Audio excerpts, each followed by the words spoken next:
Guys एक बहुत ignored chapter है सीएम इंटर के अंदर में, खास करके जिसका वेटेज कुछ कुछ है, थोड़ा बहुत थोड़ी सी रिस्पेक्ट रखनी चाहिए उसकी भी, वो है पैन।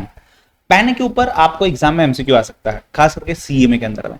सीएस वाला आपके सिलेबस में भी है, बट वहां क्वेश्चंस नहीं आते हैं यूजुअली, यहाँ क्वेश्चंस आ सकते हैं। ठीक है, ध्यान दीजिएगा फटाफट 10 मिनटों के अंदर में। ऐसा क्वेश्चन कुछ है नहीं इसके डिस्क्रिप्टिव, आया तो एमसीक्यू में आएगा। लिटरली 10 मिनट का वीडियो बनेगा, सिर्फ सामने ध्यान दीजिए, फटाफट से गो थ्रू करवाता हूं पूरा चैप्टर। नोट्स आपको टेलीग्राम पे मिल जाएंगे हाईलाइटेड। ठीक है, पैन नंबर जो है अल्फा न्यूमेरिक है, 10 कैरेक्टर्स का होता है। आप आपका पैन निकाल के भी अगर देखेंगे, let's suppose for example B D, you have after that let's say F P C 1929 J. इसमें अगर आप देखोगे 1 2 3 4 5 and then 6 are alphabets, 1 2 3 4 are numbers. ये फोर्थ लेटर जो आता है, ये अगर P है मतलब आप इंडिविजुअल हो, ये T है आप ट्रस्ट हो, L है आप LLP हो, F है आप फर्म हो, H है आप HUF हो, C है आप कंपनी हो। ये प्रूफ है, मतलब इससे आइडिया लग सकता है। C जो आता है इंडिविजुअल के केस में सरनेम का पहला लेटर है, तो जैसे करण चंदवानी तो C आएगा। ठीक है ना, आप आपके केस में चेक कर सकते हो, आप पेन नंबर निकाल के चेक करिए जिनके पास है, या पेरेंट्स का चेक करिए, आपको समझ जाएगा। कंपनी के केस में फर्स्ट लेटर है कंपनी का, फर्म के केस में फर्स्ट लेटर है फर्म का। ठीक है ना, any person can only have one PAN. ठीक है, टैक्स का वॉलेंट्री रजिस्ट्रेशन है, पैन मिल गया मतलब आप क्या हो गए टैक्स के अंदर में, इनकम टैक्स में वॉलेंट्री रजिस्टर करवा दिया आपने अपने आप को। ठीक है ना, तो बैंक अकाउंट में भी जाते हो तो पैन लगता है, पहले पैन अप्लाई करिए 18 साल होने बाद, उसके बाद आपको बैंक अकाउंट वगैरह मिलेगा। ठीक है, कब मिलेगा, अप्लाई करने पे मिल जाता है। ठीक है, कब अप्लाई करना है, जब आपका टोटल इनकम एक्सीड करता है बेसिक एग्जामिनेशन लिमिट, अप्लाई करिएगा। Any person who is having a transaction of 2,50,000 और मोर इन अ फाइनेंशियल ईयर, अप्लाई करिएगा। कब अप्लाई कर सकते हो, ऑन और before 31st of May of the assessment year. तो आपको अगर नेक्स्ट ईयर मतलब let's say for example financial year 23-24 का आपको रिटर्न फाइल करना है, तो आप कब तक पैन के लिए अप्लाई कर सकते हो, आप इसके अगले साल यानी कि अभी 31st ऑफ मे जो कुछ दिनों में है वहां तक आप अप्लाई कर सकते हो। Any person is a managing director, director, partner, trustee, author, founder, करता, CEO, principal officer etcetera, compulsory file. अगर आपका सेल टर्नओवर एक्सेट्रा 5 लाख से ऊपर है, फाइल करो, मतलब पैन निकालो। कब करोगे, before the end of financial year, क्योंकि आपका ट्रांजैक्शंस बनेंगे, आपको रिटर्न फाइल करना है। 139(4) में तो ट्रस्ट वगैरह कंपलसरी पैन निकालना है आपने। जीएसटी के अंदर आपको रजिस्ट्रेशन करना है कंपलसरी, क्योंकि जीएसटी नंबर ही जो है उसके अंदर ही पैन नंबर होता है। अगर आपको कोई स्पेसिफिक ट्रांजैक्शंस करने हैं जो उन्होंने आइडेंटिफाई किए हुए, कैश डिपॉजिट करना है 20 लाख के ऊपर एक्सेट्रा, तो वो ट्रांजैक्शन में जाने से पहले 7 दिन के पहले आपने क्या करना है सर, पैन नंबर निकाल देना है। अगर आप एक्सपोर्ट इंपोर्ट में जा रहे हो, उसका कोड निकाल रहे हो तो भी, अगर आपको कोई सम आता है जहां पर टीडीएस कट होने वाला है, तो टीडीएस कट होने के लिए आपको पैन नंबर देना होता है, हमने चेक किया हुआ है। ठीक है ना, ये स्पेसिफाइड ट्रांजैक्शन है कि अगर आपको 20 लाख के ऊपर कैश डिपॉजिट करना है, कैश विड्रॉ करना है 20 लाख के ऊपर, करंट अकाउंट ओपन करना है, बैंक से लोन लेना है, आपको पैन की जरूरत पड़ेगी। अगर आप बिना पैन के कुछ भी काम करते हो जहां पे पैन आता है यूजुअली, तो आपको पेनल्टी 10,000 का लगता है। मतलब आपके पास पैन होना चाहिए था, आपने पैन के लिए अप्लाई करना चाहिए था, बट आपने किया नहीं, कितना पेनल्टी 10,000 सर।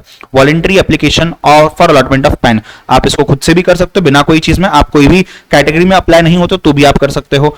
पैन और आधार, अगर आपके पास पैन नहीं तो आधार से काम चल सकता है, आपके पास आधार नहीं तो पैन से काम चल सकता है, बट इसके कुछ लिमिटेशंस है, और खास करके पैन और आधार को भी लिंक कर दिया गया है। ठीक है, तो every person is required to furnish PAN and who has not been allotted PAN has been allotted PAN in both the cases can intimate and use Aadhaar number instead of PAN number. Whom to apply, either voluntary or compulsorily. For Indian companies etc. people in India, आप 49A form fill up करिए, other cases में आप 49AA form fill up करिए। ये form income tax के website पे भी मिल जाएगा, गूगल पे टाइप करोगे गूगल पे तो भी मिल जाएगा आपको। सुमोटो इनकम टैक्स ऑफिसर आपको पैन दे सकता है कि हाँ बिल्कुल दे सकता है। कुछ केसेस में आपको क्या कर सकते हैं, सेंट्रल गवर्नमेंट खुद से पैन दे सकते हैं कि यार आपको पैन लग जाएगा, तो असेसिंग ऑफिसर को अलॉट करके दिया हुआ है पावर्स कि आप इसको कर सकते हो। पैन से फायदा क्या होगा, आपके सब डॉक्यूमेंट्स कनेक्टेड है, आपको पैन की जरूरत पड़ेगी। आपको रिटर्न फाइल करना है, पैन की जरूरत पड़ेगी। आपको कोई करस्पॉन्डेंस गवर्नमेंट के साथ, इनकम टैक्स डिपार्टमेंट के साथ करना है, आपको पैन की जरूरत पड़ेगी। आपको आधार है, अकाउंट ओपन करना है बैंक में, आपको पैन की जरूरत पड़ेगी। पैन और Aadhaar must be quoted on in documents pertaining to certain prescribe transactions. अगर transaction motor vehicle sale purchase का है, आपके पास पैन होना चाहिए। बैंक अकाउंट ओपन करना है, आपके पास पैन होना चाहिए। क्रेडिट कार्ड, डेबिट कार्ड चाहिए, पैन होना चाहिए। डीमैट अकाउंट चाहिए, शेयर वगैरह के लिए पैन होना चाहिए। 50,000 से ऊपर कैश डिपॉजिट कर रहे हो होटल वगैरह में एक्सेट्रा, पैन होना चाहिए।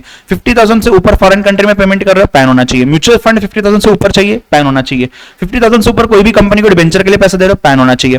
बॉन्ड एक्वायर करने के लिए आरबीआई को 50,000 से ऊपर पैसा दे रहे हो, पैन होना चाहिए। एमसीक्यू में आ सकते हैं। कैश डिपॉजिट करो 50,000 से ऊपर बैंक के अंदर में, आपके पास पैन होना चाहिए। चेक करिए आपके पास पैन कब होना चाहिए, और चेक करिए आपके पास पैन है क्या इस केस में।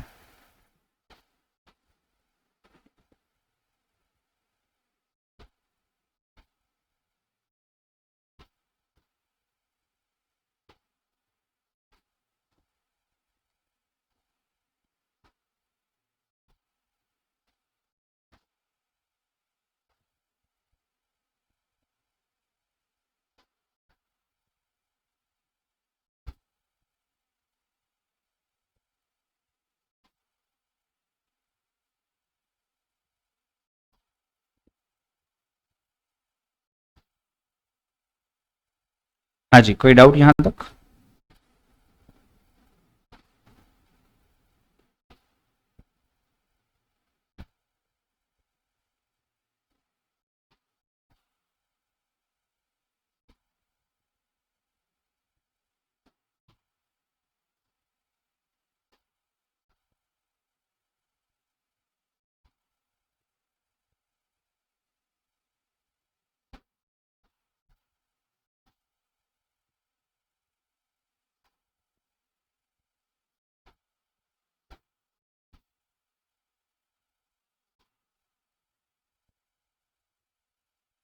Yes people, any doubt?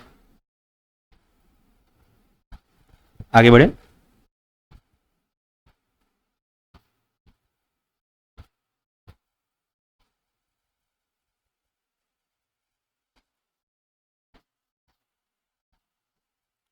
As per rule, PAN और Aadhaar is required to quote in case of cash withdrawal aggregating to 20 lakh और मोर। पढ़ क्या है अपन इसके बारे में, ठीक है। भले आप कोऑपरेटिव सोसाइटी से करो, कहीं से भी करो। फिर आपको बैंक ड्राफ्ट परचेस करना है, बैंक ऑर्डर करना है 50,000 से ऊपर, आपको उसके लिए पैन लगेगा। टाइम डिपॉजिट आपको करना है बैंक में 50,000 से ऊपर, पैन लगेगा। कैश में पेमेंट करना है 50,000 से ऊपर, आपको पैन लगेगा। आपको पेमेंट 50,000 से ऊपर करना है इंश्योरेंस के लिए, पैन लगेगा। आपको कॉन्ट्रैक्ट करना है सेल परचेस का, कोई भी पर्टिकुलर सिक्योरिटी ट्रांजेक्शन का 1 लाख से ऊपर, पैन लगेगा। सर आपको शेयर्स जो लिस्टेड नहीं है 1 लाख से ऊपर, पैन लगेगा। सर मतलब देखिए कितने केसेस में आपको पैन लग ही रहा है, and that is the reason आपके पास क्या होना चाहिए सर, पैन होना चाहिए। नहीं तो ये ट्रांजेक्शन आप एग्जीक्यूट कर पाओगे क्या सर? बिल्कुल नहीं कर पाओगे। तो इन ट्रांजेक्शंस के केस में खास करके बोलते हैं आपको पैन लगने वाला है। इसके अलावा बाकी ट्रांजेक्शंस में पैन नहीं लगेगा, बट आप वॉलंटरी ऑप्ट कर सकते हो, ऐसा नहीं कि आप वॉलंटरी ऑप्ट नहीं कर सकते, ठीक है। एनी गुड्स और सर्विस 2 लाख से ऊपर, पैन लगेगा। इमूवेबल प्रॉपर्टी सर 10 लाख से ऊपर या स्टैम्प ड्यूटी 10 लाख से ऊपर, पैन लगेगा। Where a person is entering into a contract is a minor and does not have any income, he shall quote PAN of his father or mother or the guardian, but PAN तो चाहिए, ठीक है। कई बार ऐसा देखा गया है कि स्टूडेंट्स वीजा के लिए अप्लाई करते हैं इंडिया के बाहर पढ़ने जाने के लिए, उनके पास अपना पैन नहीं होता, तो पेरेंट्स का पैन और उनका इनकम प्रूफ वगैरह लगता है। आप बात करके देख सकते हो, आपके पेरेंट्स को अगर भी शायद पता होगा या आपने शायद फील किया होगा, देखा होगा, उसको एक्सपीरियंस किया होगा। A person who does not have a PAN and enters into transaction shall give a declaration in form number 60 and फटाफट से पैन नंबर निकलवा के लेना है। Provisions of this rule shall not apply to government officers या government. PAN और Aadhaar on TDS TCS certificate, अगर आपका टीडीएस कटा हुआ है तो आपको पैन नंबर के अगेंस्ट आपको यू कैन से डिटेल्स मिल जाएंगे। बट ये केसेस में जब 15G और 15H फॉर्म, अगर आपको याद होगा कि मेरा कोई इनकम नहीं है और एक अमाउंट मुझे आना है, वो अमाउंट आने बाद भी मेरा इनकम मतलब रिटर्न फाइल करने की मुझे जरूरत नहीं है, तो मेरा टीडीएस अननेसेसरी काटा जा रहा है, मुझे अननेसेसरी इतना सब काम लगाया जा रहा है, रिटर्न फाइल करो, ये करो, वो करो, टैक्स तो है ही नहीं तो रिटर्न कैसे फाइल करो, इनकम तो है ही नहीं उतना। तो हम क्या कर सकते हैं, हम 15G 15H में डिक्लेरेशन दे सकते हैं गवर्नमेंट को और इनकम टैक्स डिपार्टमेंट को, बैंक को, और उस केस में हमें माफ किया जा सकता है कि यार आप पैन मत निकालिए, आप क्या बोलते हैं टीडीएस आपका डिडक्ट नहीं होगा एक्सेट्रा। तो ये वो केसेस है, ठीक है। टीसीएस में भी सेम केस दिया हुआ है, राइट। आइए आगे बढ़ते हैं। Every person entering into such transactions shall quote PAN or Aadhaar in the documents pertaining to such transactions, also authenticate PAN or Aadhaar. Every person receiving any document or such transactions shall also answer that PAN or Aadhaar is so authenticated. Authentication मतलब process by which PAN or Aadhaar number belongs to demographic biometric information, जो भी चीजें है वो कर लेना, ठीक है। Coating of Aadhaar number, return of income में भी आधार लगता है, पैन अलॉट करने के लिए भी आधार नंबर लगता है। मतलब पहले आधार निकालिए, आधार के बेसिस पे पैन निकलेगा, पैन के बेसिस पे बाकी सब काम होगा। Where a person does not possess Aadhaar number, enrolment ID उसका लगता है, बिना एनरोलमेंट आईडी के कुछ भी नहीं हो सकता। Every person who has been allotted PAN before 1/7/2017 shall who is eligible to obtain Aadhaar card shall intimate separately Aadhaar number to such authorities। तो वो आपने बीच में सुना होगा ना कि यार पैन नंबर आधार नंबर लिंक करना है एक्सेट्रा, वो यही है। अगर ये नहीं करते हो आप तो 1000 रुपीज का आपको फाइन लगाया जा सकता है। इसी के साथ हमारे 10 मिनट खत्म होते हैं और हमारा चैप्टर होता है खत्म। ऐसे ही वो चैप्टर है एसे टैक्स, सेल्फ असेसमेंट टैक्स, वो आपको तुरंत मिल जाएगा इसके बाद।